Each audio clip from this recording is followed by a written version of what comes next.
G'day and welcome back for more Space Engineers Survival. Let's finish off welding this connector up for the goose.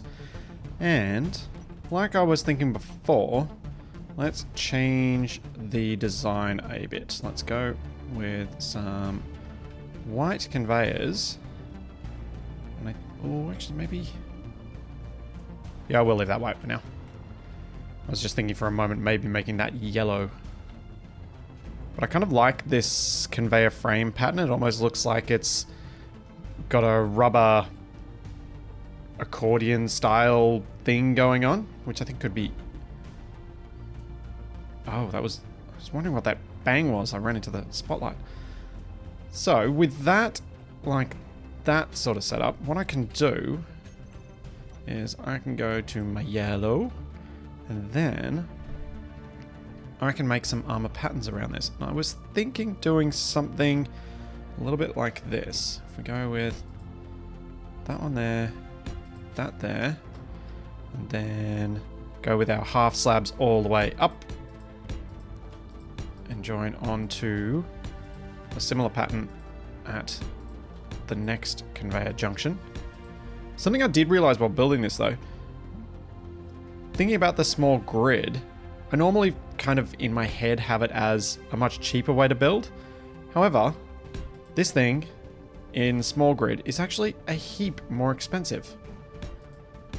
Because there's so many more conveyor pieces, it's actually worked out costing more to build it this way than it would have been to build just the few large blocks that needed to get here. But, you know, looks, they're important. Okay, something like that. Then we'll probably match it on the other side, I think. I'm not sure what to do around here. I think what we could do... Oh, I just put the wrong piece there, didn't I? There we go. Now it's a proper one. I think what we could do is put one like that. Then one there. Use our slopes around here. If I had more room, I'd put something that looked like a bit of a counterweight on the back side of the crane. But we don't really have enough space to get away with anything too large there. But it would be nice to have something that felt or that looks like it would serve that function. So with this conveyor crane setup thing here we've got going on here, I'm kind of inclined to leave this side of the conveyors clean, without any scaffolding or without any armor on it, but to put armor potentially across the top and each side. I think that could work, or could look best. So what I may do is get rid of that and run another long line across here like I've got on the other sides. The unfortunate thing about this crane is that I will end up with exposed conveyor ports, which not my favorite thing, but can't do much about it. I can't really think of a design that I'd be happy with that has them all covered up. Because I kind of want this to be a fairly slim line sort of support system that's here, so that we can still see through nicely to the conveyor system underneath. Then for the base here, what I've done is I've actually moved those 2x1 slopes up a single block. And I think I might do something with inverted corners like that. Go all the way around, maybe? Makes this bottom part quite bulky, but I think it could work visually. And then maybe underneath, if we go with full armor blocks all the way around like so. Then what we can do is we can put maybe that like that, and then just two normal slopes. I think I'm going to need to see this fully constructed to decide whether I've just gone way over the top on this bottom section, or if it'll look okay. I think I might have gone too far. Just maybe. Just maybe. Oh, especially on this front side, because oh no, I've got an idea for that. I was just thinking on the front side, because I've not got the bar leading up, it looks especially bulky. But for it, I could just do this. There is a visible gap there, I think. Even when welded. Yes, even when welded. Let's get rid of that. The front side, let's go with some slopes. Alright, let's weld this thing up, and hopefully it doesn't look too awful. I suspect I'm going to need to change this bottom part so that it's not all yellow. So that, you know, it doesn't look ridiculous. But I think the other parts could look rather nice. For something like this, it's a pity that there's no stumpy piston that you can use in place of these conveyor blocks. Something that could, you know, only stretch a little way as a disadvantage, but could still carry all of the different components. Because the small grid pistons have that extreme limitation that they cannot carry most components that I would want to be able to move through them. Probably wouldn't be a big issue for the Goose's connector, since it's, at least in this bay, mainly going to be moving ore. But just for future possibilities, it seems silly to go straight and only for something that has that significant limitation. But it would be cool if there was a stumpy version.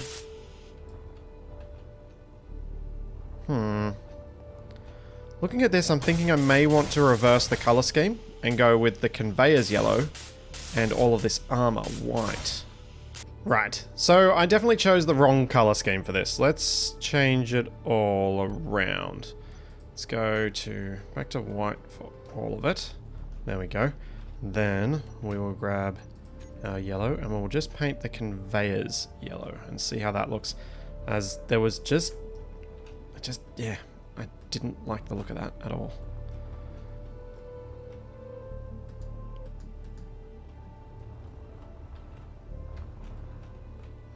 How does this go?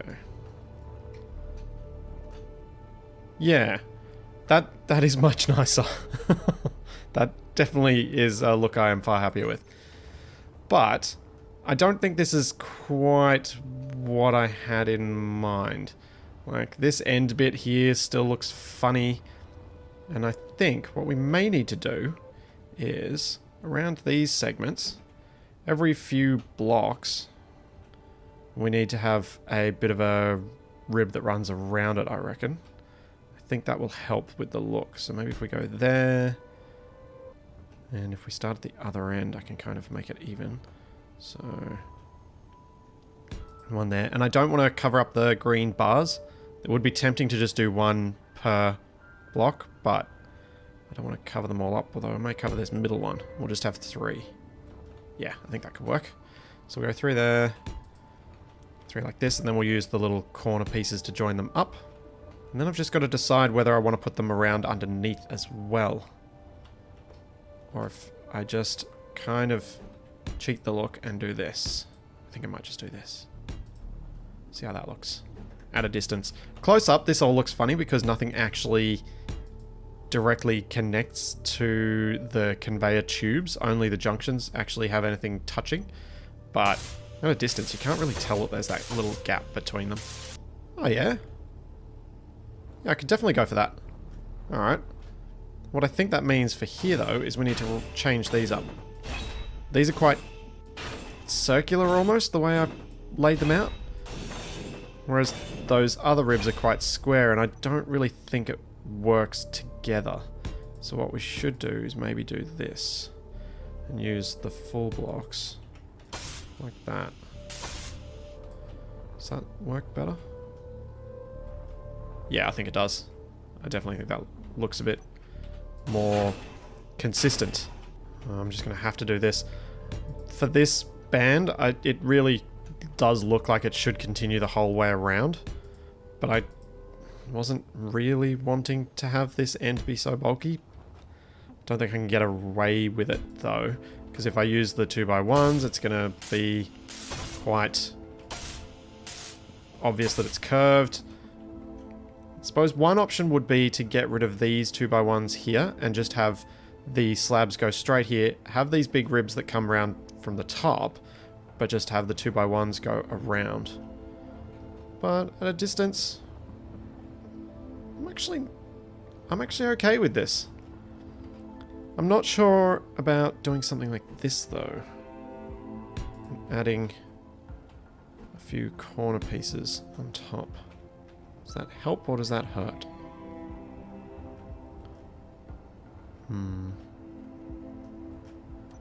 Don't think that works. What could work though is bulking out just this back end of this particular part of the crane. So it's bulked out like the bottom, leaving this one all open as it is, but this side and just on the back side, bulking it like this. I think could give this whole thing a feeling of more weight and a feeling that it's actually working properly. Assuming some pretend structural integrity is going on. Oh, and look at that. Almost 9,000 steel plates made up. Sweet. I think I had the right idea trying to go for some more weight, but it just... It's going to force me to change the whole other bits of the design. So looking at this design with the weighty bit, it looks really weird that it's only at this top part. And that there's just this kind of chunk missing here. So what I think I'm going to do is, like I did down here, I shifted the 2x1 bases up a block so that they start on the actual conveyors, unlike here where they start a block back. And that may give me enough room to play with. So we'll give that a try. Now with that there, I think we could probably get away with this now. This look. Maybe. How does this look at a distance? Yeah, I'm okay with it. Still not super, super happy, but I'm okay with it. It's definitely a lot better than when I had it in yellow. That yellow looked... Yeah, it was too much yellow. I like yellow as a highlight, not as a dominant color. Cool. Now, I'm just going to do some of those ribs around this segment, like I've got on the other bit. With the horizontal part of this crane, I decided not to put these blocks covering up the green emissive strips, but that was because I thought I was going to wrap it around the entire circumference of the tube. But if I'm not going to do that, I could probably place them like I've just done on the vertical here and still be able to see whether the things are working just at a glance, which may well be important since it's something that I'm going to be connecting and disconnecting from, and there is the possibility I could damage it and break part of it. So it is nice to be able to see that, but I should still be able to see it on this side, since all I will do on this side is one of these on each bit. So I could add some extra ribs along the top, but I actually kind of like it with just 3, and having the vertical part have a few more. So for the moment, I'm just going to leave it as is rather than having them matching in terms of distances. Sometimes matching things too much is undesirable. I like doing a little bit of stuff to make it look like it's come off an assembly line, but sometimes it can just be a bit too much. You know what? I'm actually reasonably happy with this. There are probably a few little tweaks and bits and pieces that I could do around it to make it look even nicer. But at least it looks interesting, so you know what? I'm okay with it for now. I'm not going to tweak it any further just yet. Sweet, and my angles are still right. Yay! I don't even have to fiddle with that. The controls all still work properly. Awesome. Hehe. I like it. I like it. Cool. With that done, I'm actually going to show you something that I did before I started recording, because it was a little bit too boring for me to record, really, to be honest. I decided that down here, we could really use more of those lights that I did, and quite a number of people suggested that orange, or, you know, some sort of warning yellow, and so I've gone with the orange that I used in the ticks area, might make it look a lot more interesting. I haven't managed to quite finish it. We've needed a lot of interior plates to actually get this done, and I haven't placed the little grates across the top, but if we go to the bits that are finished, I probably should have started with those. That would have been smart. Show off the bits that I've actually done, rather than the bits that are still under construction. So I've done these little things at each intersection with either a stair that leads up to the surface or with a corridor that leads across the hangar bay.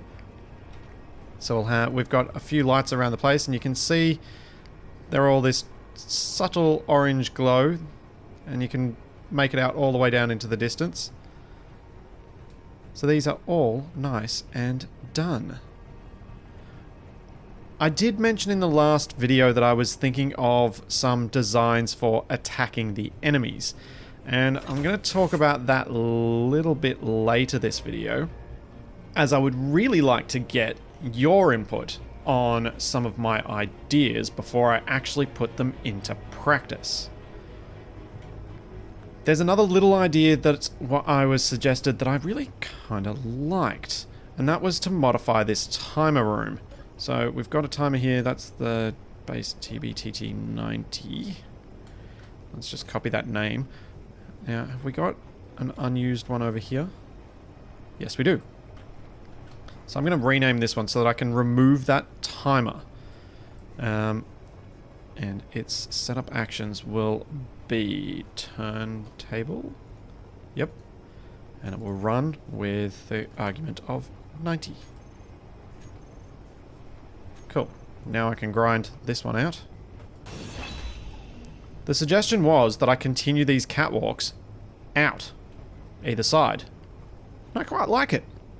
What it could make possible is a very simple connection to the deep underground area, which would be certainly beneficial, since I do like the idea of being able to walk through that area as well.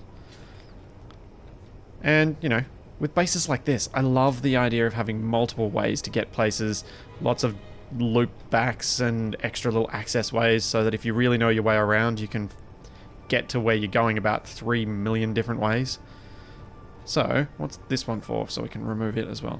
And then what I was thinking I'd do is just put some catwalk plates in here and then drop down with a stair to get back down to the correct height for walking with the pipes. What it'll mean is you can walk through with the pipes, walk up, walk over, and then walk back down to get further access to this system, because right now it's completely blocked off because I put all these timers in.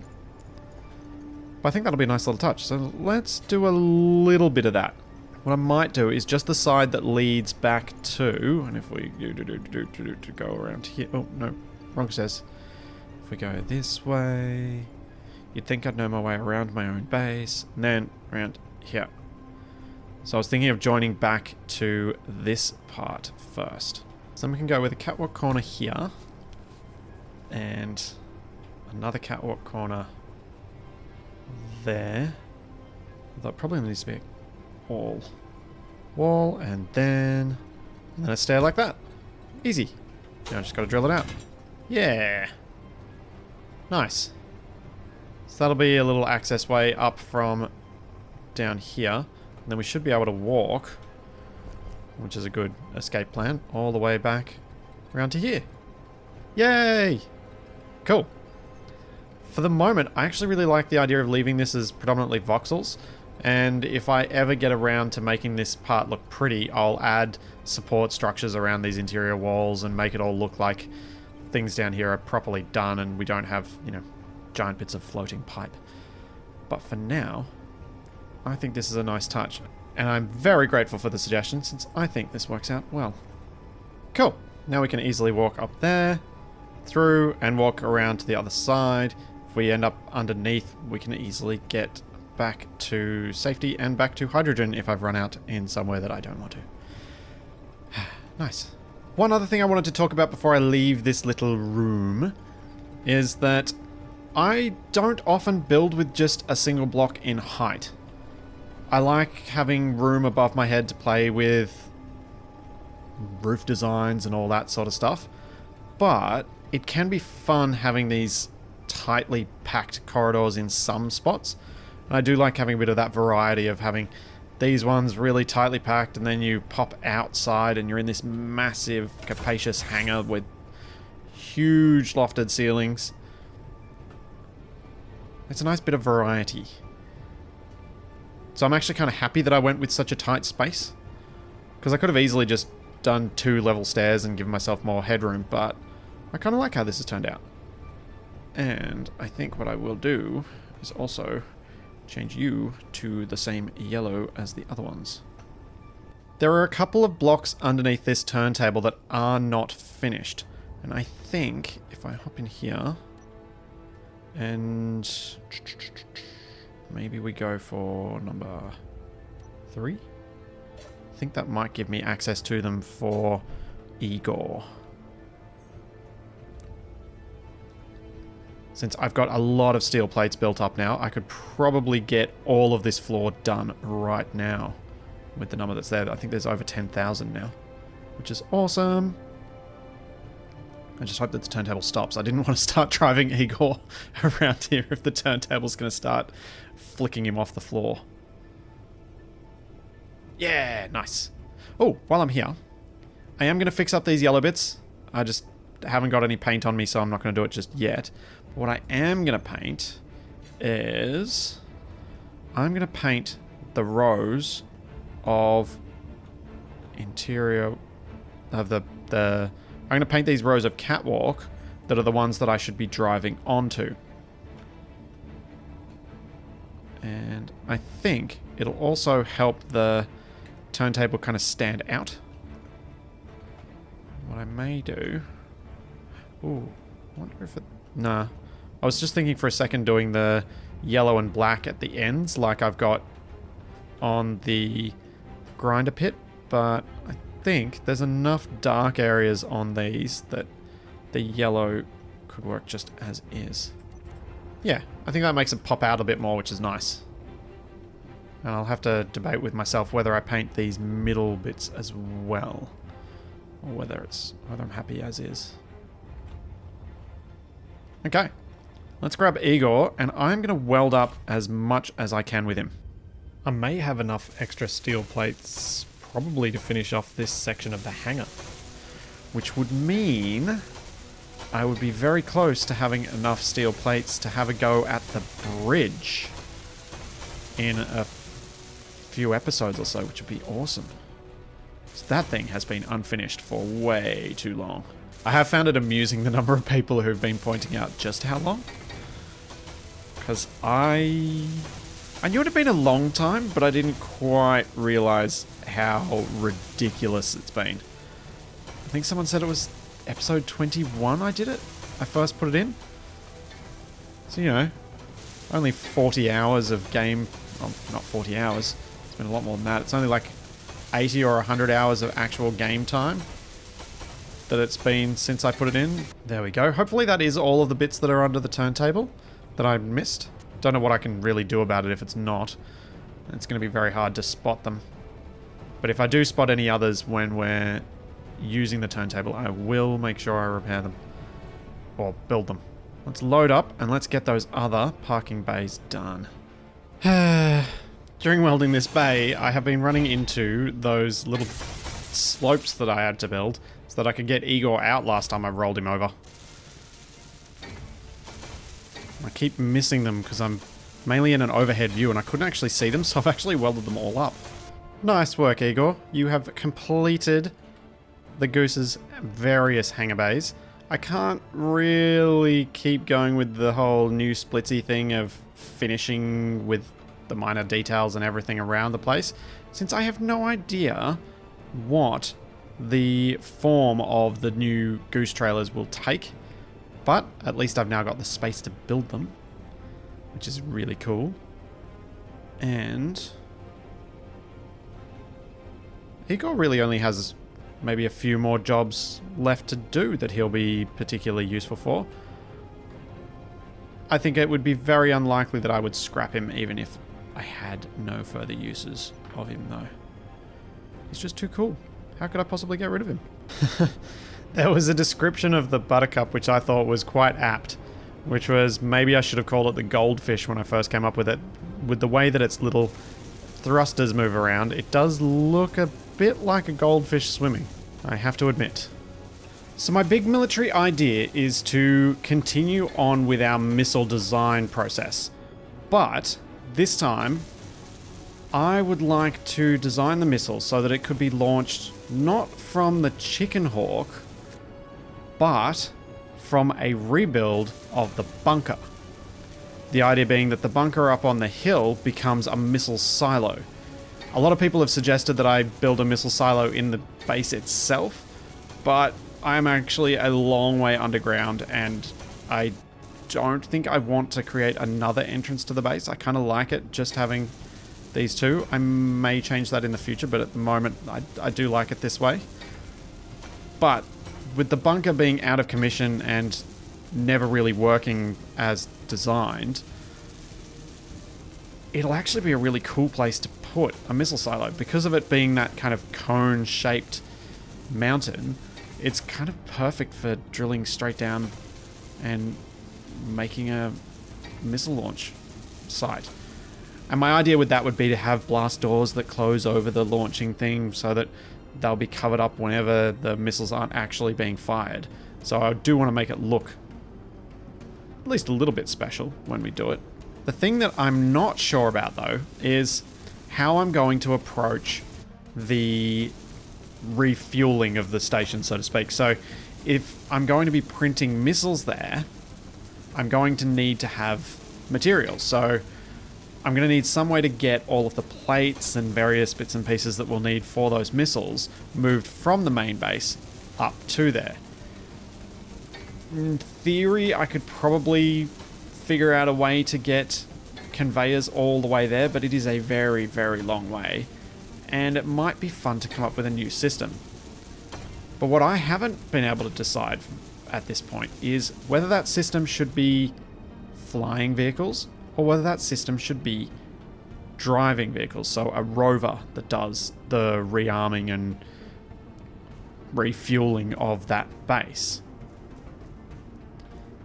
If it's a rover, it's going to be a very interesting challenge to get the rover actually in a position where it could rearm the base. So with how high up that area is, do I build a conveyor bridge between that and the plateau and we try and figure out a design for a rover that can actually get up to that plateau in one go? Or instead, do I build a landing platform that sticks out the side of the mountain and use a flying vehicle to rearm and re-equip that new missile launching base? I'd be interesting to hear your thoughts on that, as I do have I've kind of got some ideas of how to do it either way, but I'm interested to see what other people think in terms of what could be the most fun one to do, what could be some cool ways to do it that I haven't actually even thought of yet. Just to make what I was talking about a little bit clearer, if we go up to the... Wait. Yeah, there's the bunker. If we go up to where the bunker is, and we look back down to the base, it's over 300 meters away at the very least, and we would have to go straight down and then across and then back, and to get conveyors all the way down there so that this could be hooked up and directly connected would be incredibly expensive.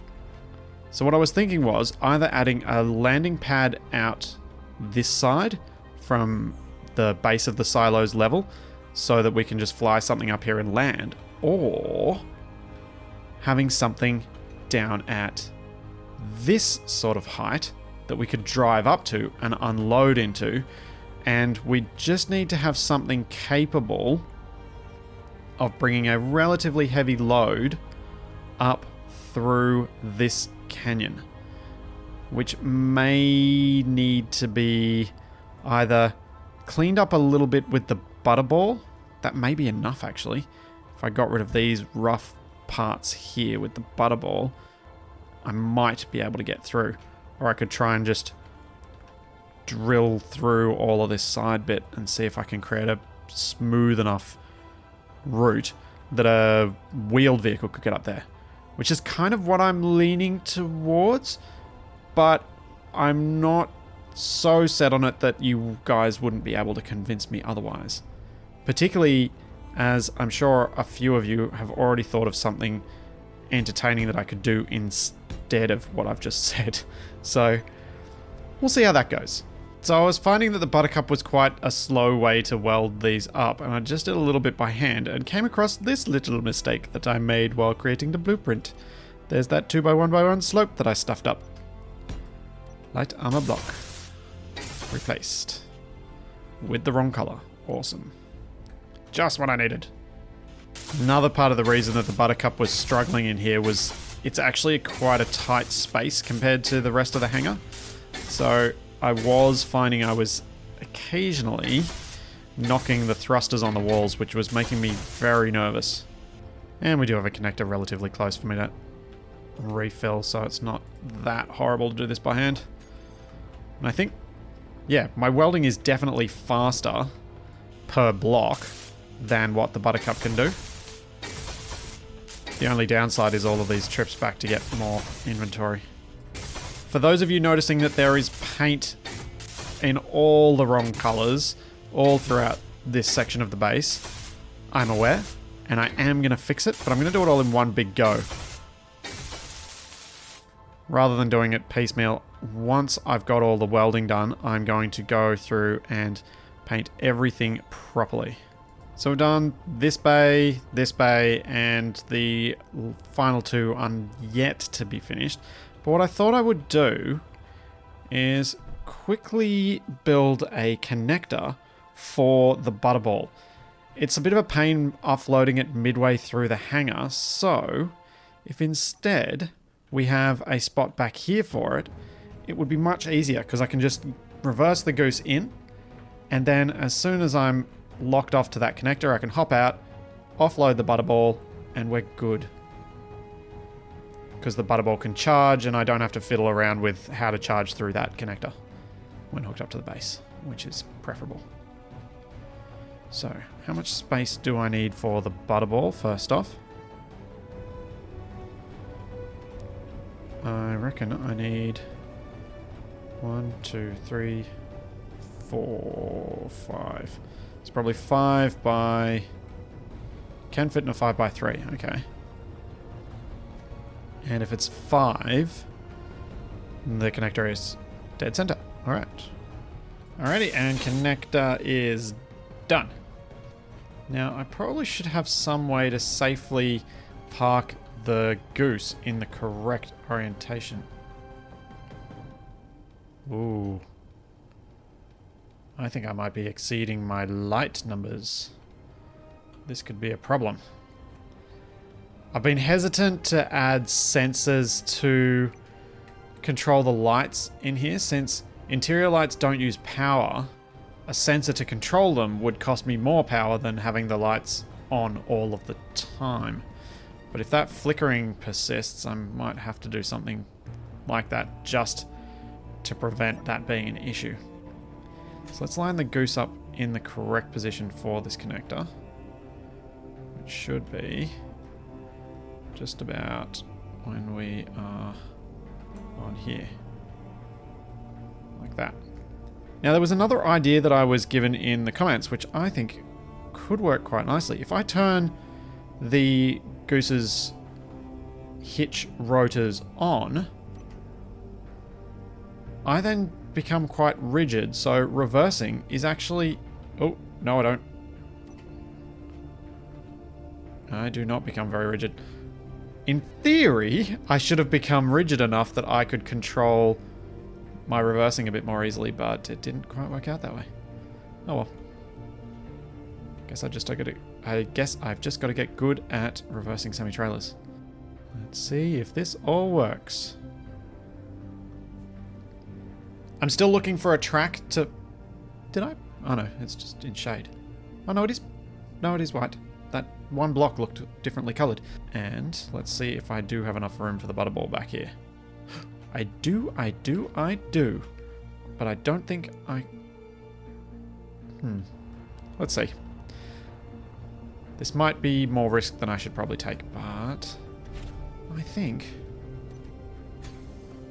I should be able to fly through there.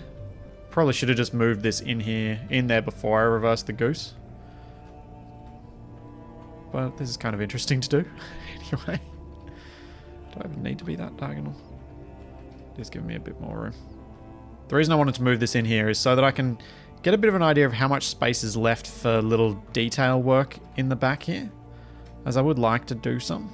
So with the butterball back here, we're actually relatively cramped. I wouldn't want to add too much to this parking space, as it'll probably end up just make it harder to park. But what I did want to do, which was another suggestion, was put some little bollard sort of things back here, which really can just be made out of these railings, so that I just kind of reverse until I bump into them, and then I'll be at the correct distance for the connector. So if I just put these across here, like so, but I actually just use them so that I don't crash.